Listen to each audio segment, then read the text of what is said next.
Welcome to tea news. నేను స్వేచ్ఛ. Update చూసే ముందు హెడ్లైన్స్. హామీలను ఎత్తగొట్టే యత్నంలో కాంగ్రెస్ సర్కార్, అమలు చేసేదాకా విడిచిపెట్టే ప్రసక్తే లేదన్న కేటీఆర్.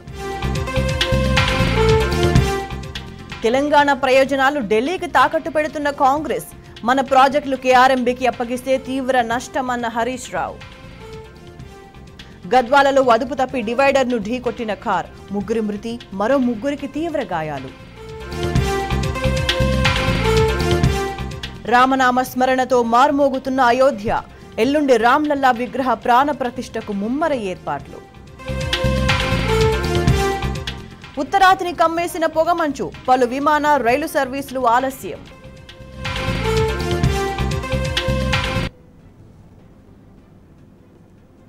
జోగులాంబ గద్వాల జిల్లాలో ఘోర రోడ్డు ప్రమాదం జరిగింది. జమ్మిచేడు సమీపంలో అత్యంత వేగంగా వచ్చిన కార్ డివైడర్ను ఢీకొట్టింది. ఈ ఘటనలో ముగ్గురు స్పాట్లో చనిపోయారు, మరో ముగ్గురికి తీవ్ర గాయాలయ్యాయి.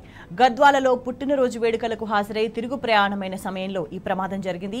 యాక్సిడెంట్లో గాయపడ్డ వారిని స్థానిక ఆసుపత్రికి తరలించారు.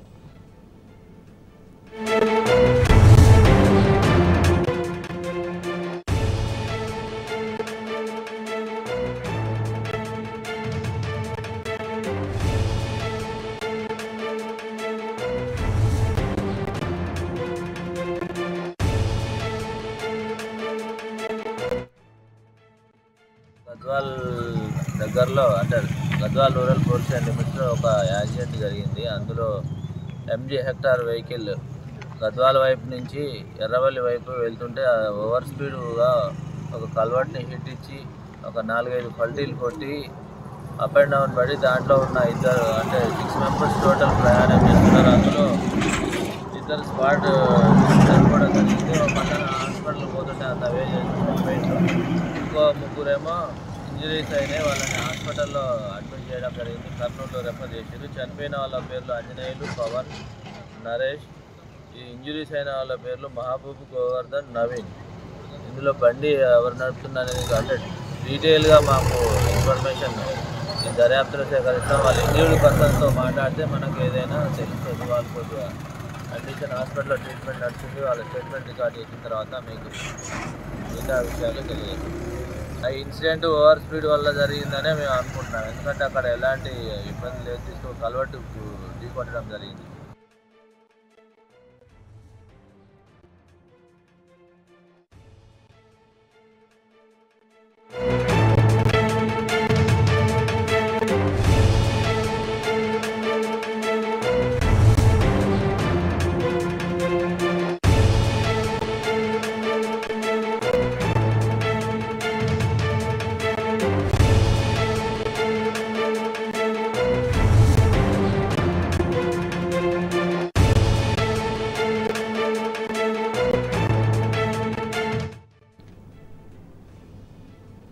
తెలంగాణ నీటి వాటాను కృష్ణార్పణం చేసింది కాంగ్రెస్ ప్రభుత్వం. 9.5 పాటు బీఆర్ఎస్ సర్కారు కాపాడుతూ వచ్చిన జల హక్కులను కేవలం 40 రోజుల్లోనే చేజార్చుకుంది. శ్రీశైలం, నాగార్జున సాగర్ ఉమ్మడి ప్రాజెక్టులకు సంబంధించి 15 అవుట్లెట్స్ ను కృష్ణా రివర్ మేనేజ్మెంట్ బోర్డుకు అప్పగించేందుకు ఇరు రాష్ట్రాలు అంగీకరించాయి.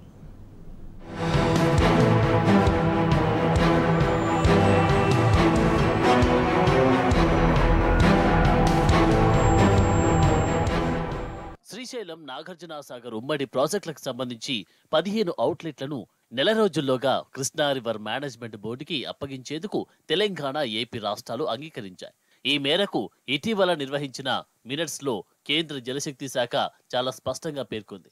శ్రీశైలం, నాగార్జున సాగర్ డ్యాంలతో పాటు వాటికి సంబంధించిన 15 అవుట్లెట్లను అప్పగించేందుకు ఇరు రాష్ట్రాలు అంగీకరించాయని కేంద్ర జలశక్తి శాఖ స్పష్టం చేసింది. ఇకపై బోర్డు అనుమతి లేకుండా ఇరు రాష్ట్రాల అధికారులు, ఇంజనీర్లు ఎవరూ సాగర్ డ్యాంపై అడుగు కూడా పెట్టని దుస్థితి ఏర్పడింది. శ్రీశైలం, నాగార్జున సాగర్ ప్రాజెక్టుల నిర్వహణ కోసం కేఆర్ఎంబీ ఇప్పటికే రూపొందించిన ఆపరేషన్ ప్రోటోకాల్ ఏపీకి వత్తాసు పలికేలా ఉందని, ట్రిబ్యునల్, ప్లానింగ్ కమిషన్ అనుమతులకు విరుద్ధమని ఇంజనీర్లు, నీటి రంగ నిపుణులు వెల్లడించారు. రివర్ బోర్డుల అధికార పరిధిని నిర్దేశిస్తూ కేంద్రం విడుదల చేసిన గెజిట్ అమలుకు సంబంధించిన అంశాలను పరిశీలనకు గత ప్రభుత్వం ప్రత్యేకంగా ఒక సబ్ కమిటీని నియమించారు. శ్రీశైలం, నాగార్జున సాగర్ రిజర్వాయర్ల ఆపరేషన్ ప్రోటోకాల్ను ఆ సబ్ కమిటీ క్షుణ్ణంగా పరిశీలించి ఆనాడే తీవ్రంగా తప్పుబట్టింది. బచావత ట్రిబ్యునల్ అవార్డును ప్లానింగ్ కమిషన్ నిబంధనల ప్రకారం శ్రీశైలం రిజర్వాయర్ కేవలం జలశక్తి ప్రాజెక్టు మాత్రమేనని స్పష్టం చేసింది.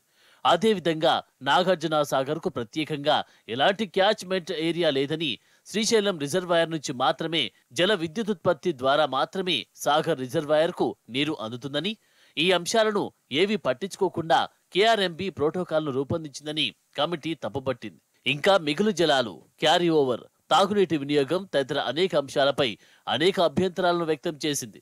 ఈ నేపథ్యంలోనే ఆపరేషన్ ప్రోటోకాల్ రూల్ కౌస్ పై ఆర్ఎంసీ రూపొందించిన రిపోర్ట్ను అంగీకరించే ప్రసక్తే లేదని గత బీఆర్ఎస్ సర్కార్ తేల్చి చెప్పింది. కానీ ఆయా అంశాలపై ఎలాంటి స్పష్టత రాకుండానే ముందస్తుగా ప్రాజెక్టుల అప్పగింతకు కాంగ్రెస్ సర్కార్ అంగీకారం తెలిపింది.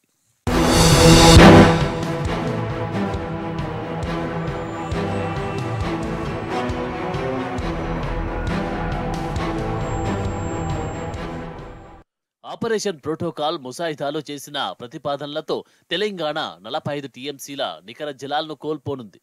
బచావత ట్రిబ్యునల్ అవార్డు ప్రకారం పోలవరం ప్రాజెక్టు ద్వారా గోదావరి నీటిని కృష్ణా బేసిన్ కు మళ్లించినట్లయితే నాగార్జున సాగర్ ఆయకట్టుకు అందజేస్తున్న నీటిలో 80 టీఎంసీలను నిలిపివేయాల్సి ఉంటుందని, ఆ మొత్తం నీళ్లను కృష్ణా బేసిన్లోని రాష్ట్రాలైన నాటి ఉమ్మడి ఏపీకి 45 టీఎంసీలు, కర్ణాటకకు 21, మహారాష్ట్రకు 14 టీఎంసీల చొప్పున వాటాను కేటాయించారని వివరించారు. ఉమ్మడి ఏపీకి సంబంధించి ఆ నీటిని నాగార్జున సాగర్ ప్రాజెక్టున ఎగువన మాత్రమే, అది ఇన్ బేసిన్ ప్రాజెక్టులకే వినియోగించుకోవాలని ట్రిబ్యునల్ స్పష్టంగా నొక్కి చెప్పింది. దాని ప్రకారం ఆ 45 టీఎంసీలు పూర్తిగా తెలంగాణ రాష్ట్రానికే దక్కుతాయని అధికారులు తెలుపుతున్నారు. తెలంగాణ తన నీటి వాటా 45 టీఎంసీలతో పాటు మైనర్ ఇరిగేషన్లో మిగులుతున్న మరో 45 టీఎంసీలను, మొత్తంగా 90 టీఎంసీలను పాలమూరు రంగారెడ్డి ప్రాజెక్టుకు కేటాయించింది. అయితే ప్రస్తుతం ఆపరేషన్ ప్రోటోకాల్లో ఆ 45 టీఎంసీలను క్యారీ ఓవర్ కింద ప్రతిపాదించారు. అదే జరిగితే కేటాయించిన నికర జలాలను తెలంగాణ కోల్పోవాల్సి వస్తుందని నీటి రంగ నిపుణులు ఆందోళన చెందుతున్నారు.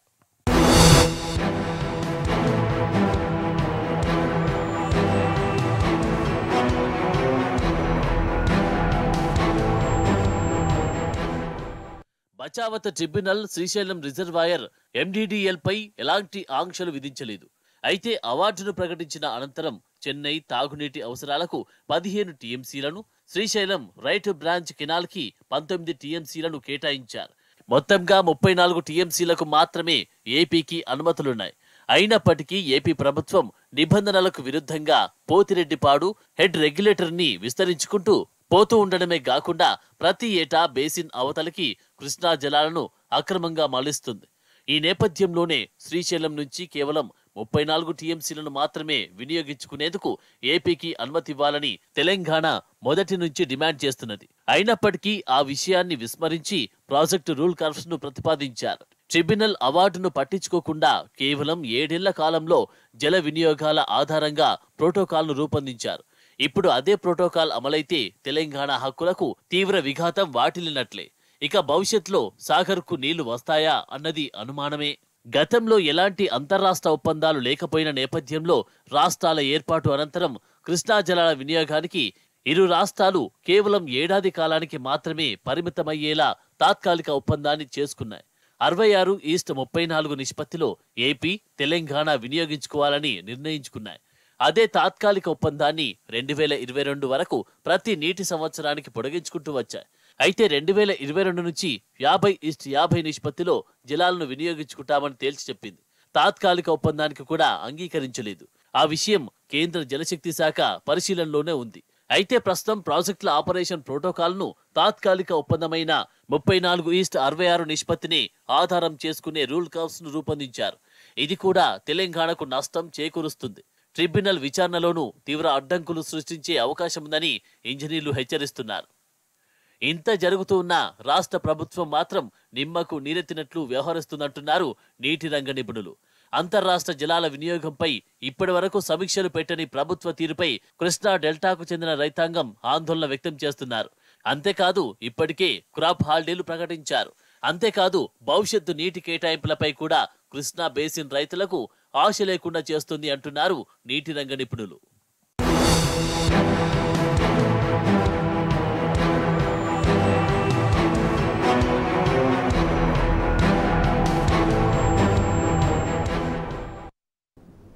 లోక్సభ ఎన్నికల్లో విజయమే లక్ష్యంగా బీఆర్ఎస్ ప్రణాళికలు రచిస్తోంది.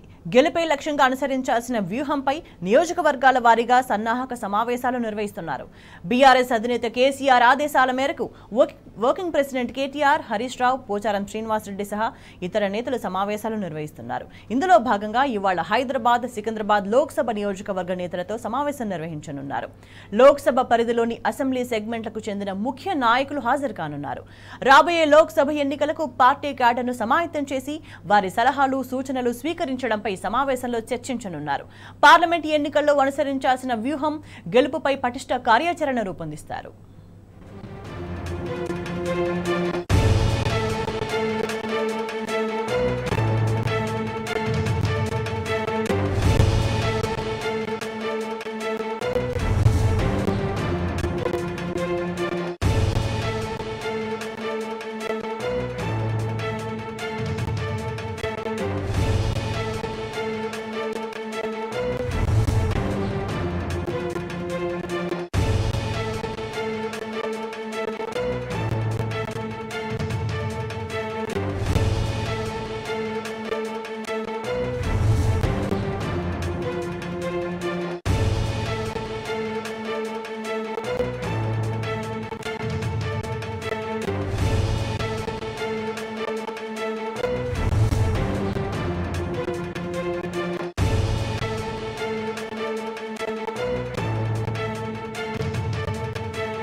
కాంగ్రెస్ నేతలు నోటికొచ్చినట్లు హామీలిచ్చి ప్రజలను మోసం చేశారని బీఆర్ఎస్ వర్కింగ్ ప్రెసిడెంట్ కేటీఆర్ మండిపడ్డారు.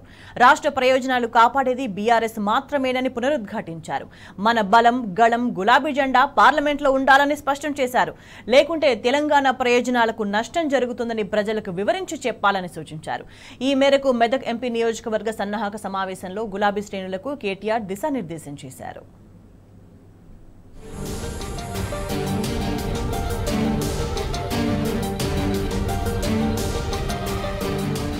లోక్సభ ఎన్నికల్లో అన్ని స్థానాల్లో ఘన విజయం సాధించడమే లక్ష్యంగా బీఆర్ఎస్ పగడ్బందీ వ్యూహరచన చేస్తోంది. Party working president KTR Telangana భవన్లో పార్టీ నేతలతో వరుస సమావేశాలు నిర్వహిస్తున్నారు. క్యాడర్ కు దిశానిర్దేశం చేస్తున్నారు. అందులో భాగంగానే మెదక్ పార్లమెంటరీ నియోజకవర్గ స్థాయి నేతలతో కేటీఆర్ సమావేశమయ్యారు. గులాబీ శ్రేణులకు కీలక సూచనలు చేశారు.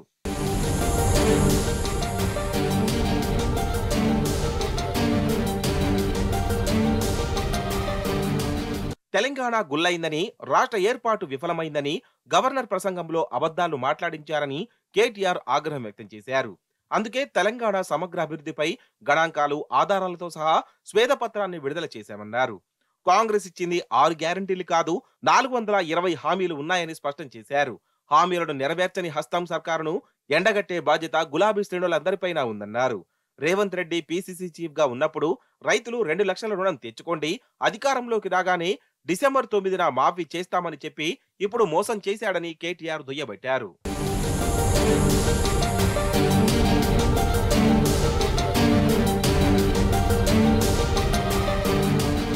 ప్రియాంక గాంధీ నిరుద్యోగ భృతి ఇస్తామని చెబితే అసెంబ్లీ సాక్షిగా భృతిపై హామీ ఇవ్వలేదంటూ బట్టి అబద్ధాలు చెప్పారని కేటీఆర్ ఆగ్రహం వ్యక్తం చేశారు.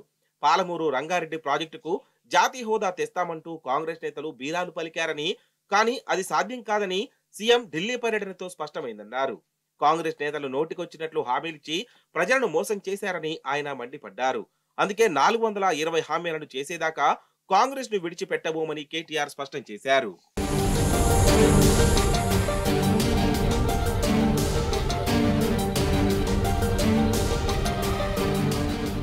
ప్రధాని అదానీ ఒక్కటేనని రాహుల్ గాంధీ విమర్శించారని కేటీఆర్ గుర్తు చేశారు.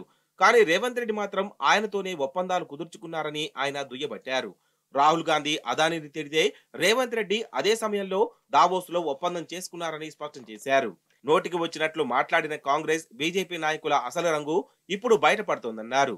కేసీఆర్ ఉన్నంతకాలం తెలంగాణలో అదానీ అడుగు పెట్టలేదన్న కేటీఆర్ కాంగ్రెస్ రాగానే ఎలా పెట్టుబడులు పెడతానంటూ వస్తున్నాడని నిలదీశారు.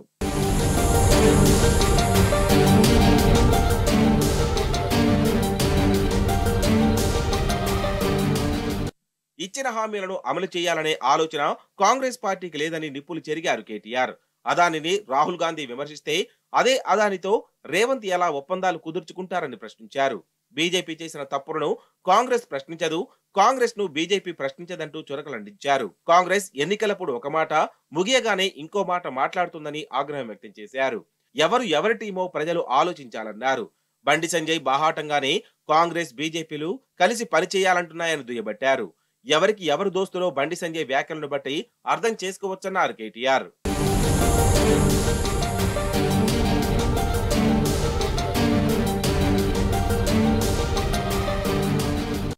బీఆర్ఎస్ అధినేత కేసీఆర్ పార్టీ సీనియర్ నేత హరీష్ రావు నేతృత్వంలో క్రియాశీలకంగా పనిచేయడంతో గత ఎంపీ ఎన్నికల్లో అత్యంత మెజారిటీ సాధించామని కేటీఆర్ గుర్తు చేశారు. ఈసారి కూడా మెదక్లో గులాబీ జెండా ఎగరబోతోందని, అందులో ఎలాంటి సందేహం లేదని తేల్చి చెప్పారు. గత 10 ఏళ్లలో తెలంగాణ తరపున గళం విప్పింది బీఆర్ఎస్ ఎంపీలేనన్న విషయం మర్చిపోవద్దన్నారు. రాష్ట్ర ప్రయోజనాలు కాపాడేది బీఆర్ఎస్ మాత్రమేనని పునరుద్ఘాటించారు. మన బలం గళం గులాబీ జెండా పార్లమెంటులో ఉండాలని స్పష్టం చేశారు. లేకుంటే తెలంగాణ ప్రయోజనాలకు నష్టం జరుగుతుందని ప్రజలకు వివరించి చెప్పాలన్నారు. నిరాశ వీడి బయటకు రావాలని పార్టీ శ్రేణులకు కేటీఆర్ పిలుపునిచ్చారు.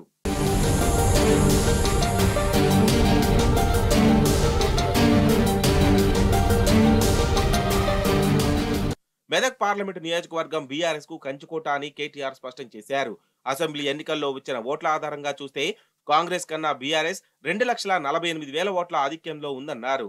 మెదక్ పార్లమెంటు నియోజకవర్గంలో భారీ మెజారిటీతో గెలవాలని కేటీఆర్ సూచించారు.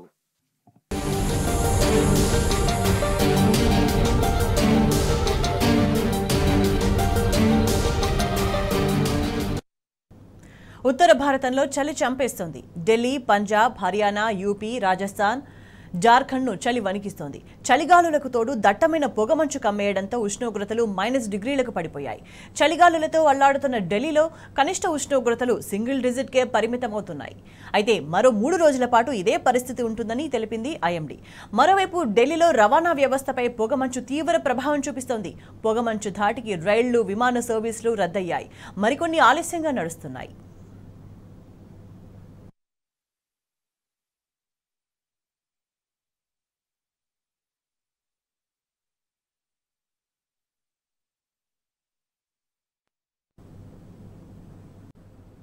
Japan smart lander for investigating moon ప్రయోగం సక్సెస్ అయింది.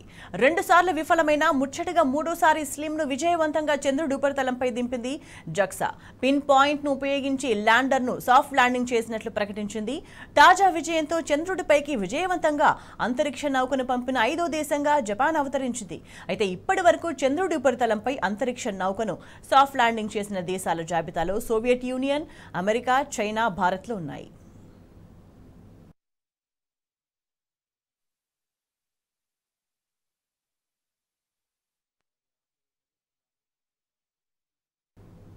బాలరాముడి ప్రాణ ప్రతిష్టకు అయోధ్య ముస్తాబైంది. రామమందిరంలో రామ్లల్లా ప్రతిష్టాపన మహోత్సవానికి ఏర్పాట్లు శరవేగంగా జరుగుతున్నాయి. ఈ నెల 22న మధ్యాహ్నం 12:20 ఈ వేడుకను కన్నుల పండుగగా నిర్వహించనుంది శ్రీరామ జన్మభూమి తీర్థక్షేత్ర ట్రస్ట్. ఈ మహోత్సవానికి ఇప్పటికే సినీ, రాజకీయ ప్రముఖులకు ఆహ్వానాలు పంపింది. తాజాగా రామమందిర వివాదంపై తీర్పిచ్చిన అప్పటి సీజేఐ సహా 5గురు సుప్రీంకోర్టు న్యాయమూర్తులను ఆహ్వానించింది. ఓవైపు ప్రతిష్టాపన మహోత్సవానికి ఘనంగా ఏర్పాట్లు జరుగుతుంటే మరోవైపు ఈ కార్యక్రమంలో విధ్వంసం సృష్టిస్తామని హెచ్చరించారు ఖలిస్తానీ ఉగ్రవాది గురుపత్వంత్ సింగ్ పన్ను. ఈ నేపథ్యంలో అయోధ్యలో భద్రతను కట్టుదిట్టం చేశారు పోలీసులు.